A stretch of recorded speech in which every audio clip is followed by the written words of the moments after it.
Bayangin ada orang yang nulis buku tentang gambaran masyarakat ideal pada suatu negara yang penuh dengan toleransi beragama, keadilan, tidak ada kemiskinan di dalam masyarakatnya. Tapi ternyata di balik penulisan buku itu, penulisnya sendirilah yang aktif memenjarakan dan mengeksekusi orang-orang yang beda keyakinan dari dirinya. This is a true story behind the book Utopia by Thomas More.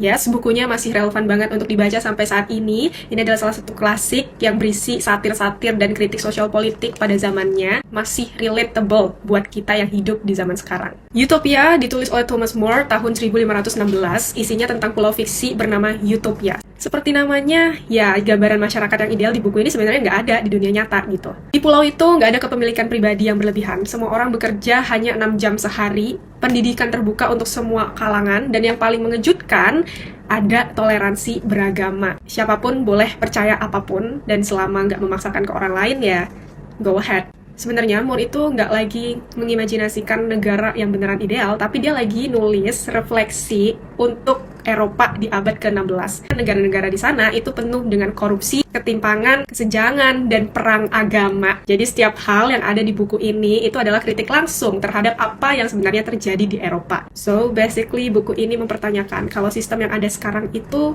gagal dan seperti apa sih seharusnya berjalan. And that's the idea yang bikin buku ini masih relevan bahkan 500 tahun kemudian. Karena pertanyaannya masih sama, kesenjangan yang makin lebar, sistem yang terasa paling nggak adil, dan orang bekerja makin keras tapi sebenarnya makin miskin, jauh dari kata sejahtera. Utopia jadi buku yang ngasih jawaban sekaligus pertanyaan yang bikin kamu mikir lagi. Sebenarnya sistem politik di dunia ini masih gagal dan nggak berjalan dari yang seharusnya. Dan kita sampai pada poin yang nggak bisa aku abaikan tentang Thomas More, penulis buku ini.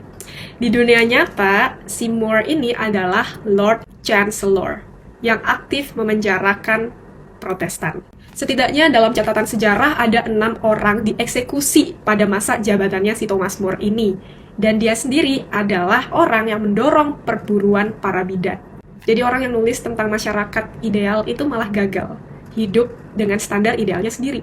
And that's the point yang menurut aku membuat buku Utopia itu lebih penting. Karena mungkin pertanyaan sesungguhnya bukan cuma masyarakat ideal itu seperti apa, tapi kenapa bahkan orang yang tahu jawabannya masih gagal menjalaninya.